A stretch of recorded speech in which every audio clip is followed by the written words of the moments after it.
I am Hatonn. I greet you, my friends, in the love and the light of our infinite Creator. It is a great privilege to be with you once more. I am always privileged to be with you.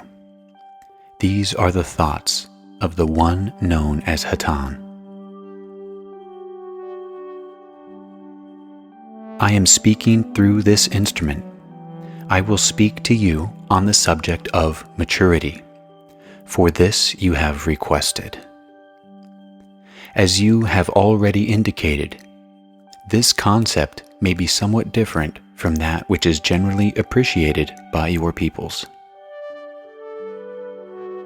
Maturity, my friends, is in truth a maturity of the Spirit.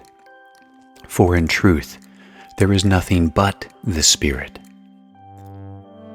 Physical illusion which you appreciate in your daily lives is of no consequence, other than for its result in action upon the spiritual self. Maturity, my friends, is the first realization of this fact. Secondly, maturity is the ability to control one's own consciousness in such a way so as to propagate the continuance of this maturing process.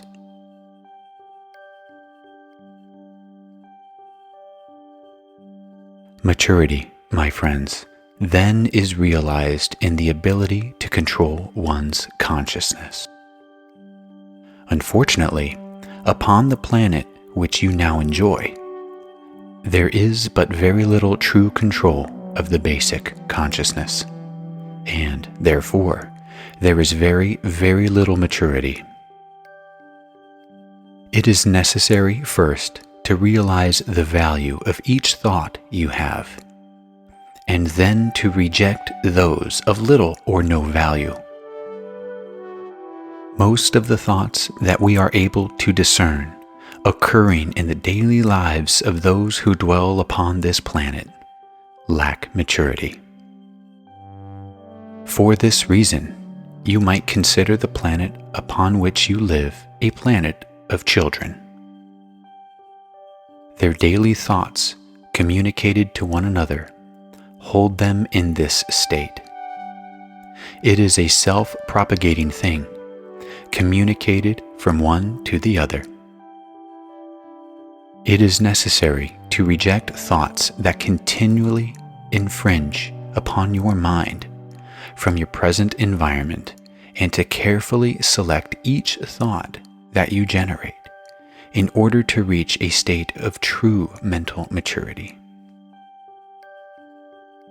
You might ask how it is possible to select thoughts of value from thoughts that are meaningless or of little value. It is very simple, my friends. All that is necessary is for you to analyze the thought with respect to the real objectives of your person. If the thought has true consequence, if the thought is of a true developmental nature, that is to say, if it develops either your consciousness or the consciousness of someone else with whom you are communicating, then it is a worthwhile thought. If it does not develop the consciousness, then it is probably of very little value.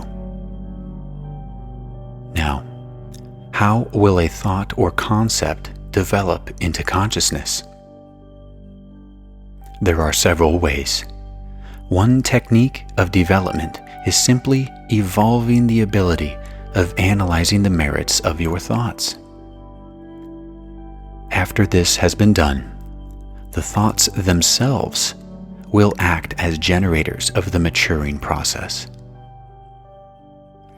Each thought you have is important. It is important either in a negative or positive sense. If it is a thought that is of no consequence, it is important to recognize this thought as being of no value.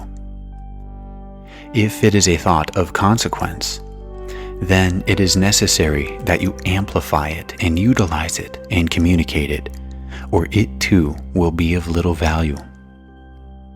Maturity, my friends, is first the ability to think in this manner. It is second to act in the manner in which you think. There are millions and millions of thoughts generated by the people of your planet each day. A very, very small percentage of these thoughts have to do with maturity. That is, a very, very small percentage of them have to do with creating a better environment for the growth of the spiritual self. By this, I mean actively causing spiritual development.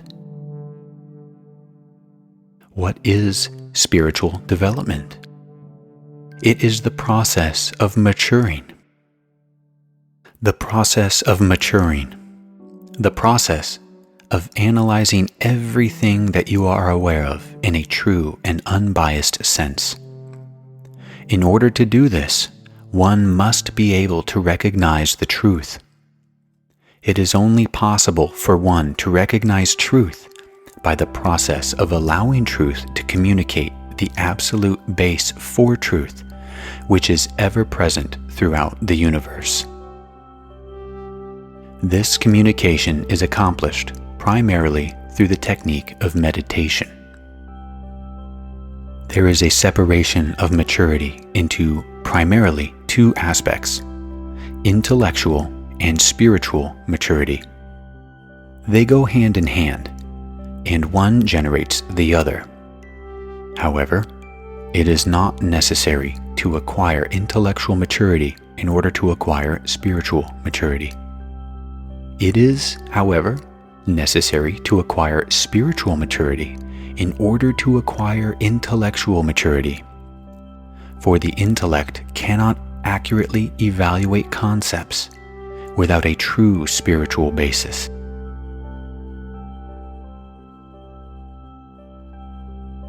There are three more things which I would like to speak about concerning maturity: the concept of infantile maturity, the concept of general or induced maturity, the concept of absolute or total maturity. The concept of infantile maturity is highly misunderstood upon this planet. An infant, upon incarnating into your environment, has a certain amount of maturity that he normally brings with him. It is not necessary to induce this quality of maturity through any system of education to the infant. It is only necessary that he be alerted to the possibility of generating a continuance through his own intellectual processes, of his own spiritual evolution and, consequently, spiritual maturity. Unfortunately, your religious systems do not provide, for the most part, this stimulus. It is recommended that, in order for infantile maturity to progress at an acceptable rate, the infant be made aware at the earliest age possible of his responsibility in creating an intellectual communication with his total self. This is usually done through techniques of ritual and appreciation of the natural forces of the universe. The ritual that is employed by most of your religious systems upon your planet is highly ineffective, since it is generated primarily by force and is not freely offered to be accepted or rejected. Those, even in an extreme infantile state, who are appreciative due to their previous growth of the proper ritualistic communications, will accept them and continue at their own pace, and should not be forced to attend weekly meetings at specific hours for these purposes, since they reach a peak of spiritual attunement that is a function of their own cyclical activities, and therefore should be able to seek out at any time spiritual communications, and should be provided with a place for seeking, and this should be the limit of that which is expected of them. Your present system drives most of your people from spiritual seeking at a very early age, due to the aspect of force which should be totally removed. This is what we have experienced, and what we have found to be the most beneficial. The second aspect of which I speak is that of induced maturity, occurring in most unusual aspect among the peoples of your present society. This maturity, which is a false maturity, is induced by the social systems which are presently in effect upon your planet. Each system intellectually communicates an aspect of assumed maturity, which has nothing to do with real or absolute maturity. Therefore, much strife and confusion is realized by those who attempt to orient their thinking so as to reach the accepted state or level of the assumed concept of the mature mind. This concept is usually heavily intellectual, for your society at present is primarily an intellectual society with very, very little awareness of the existence or function of what you would call a spiritual society.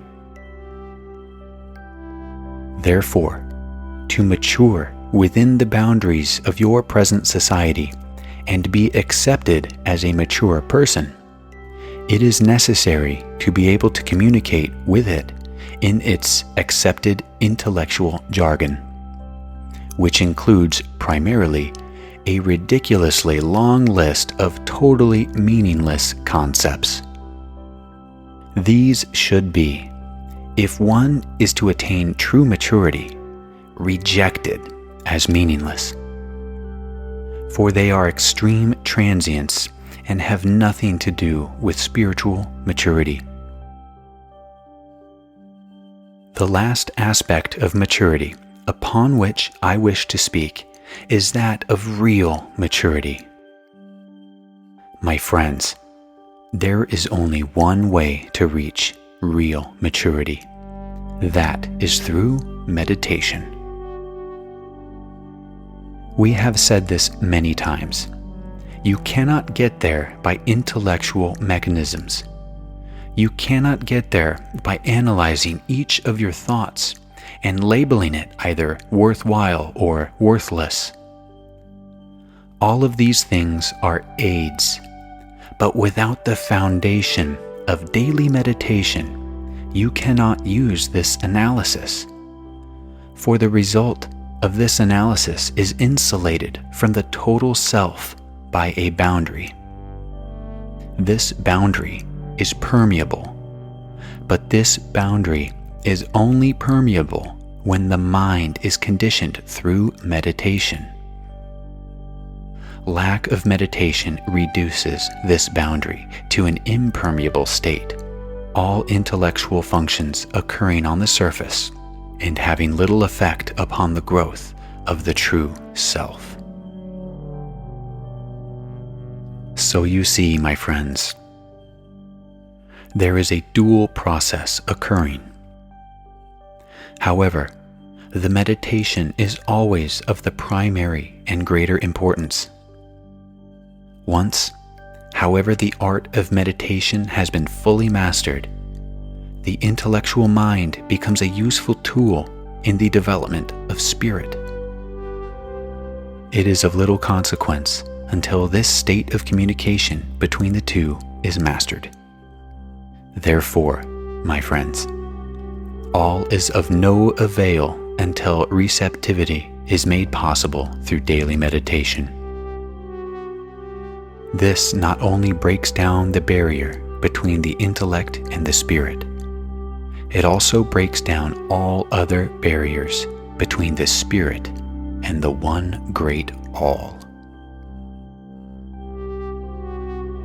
I hope that I have been of some service to you in this discussion.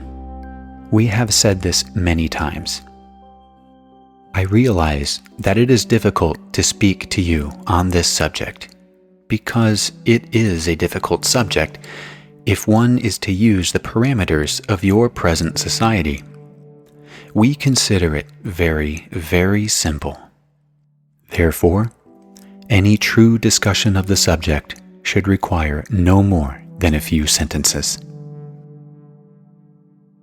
It has been a privilege to speak with you. Adonai, my friends. I am Hatonn.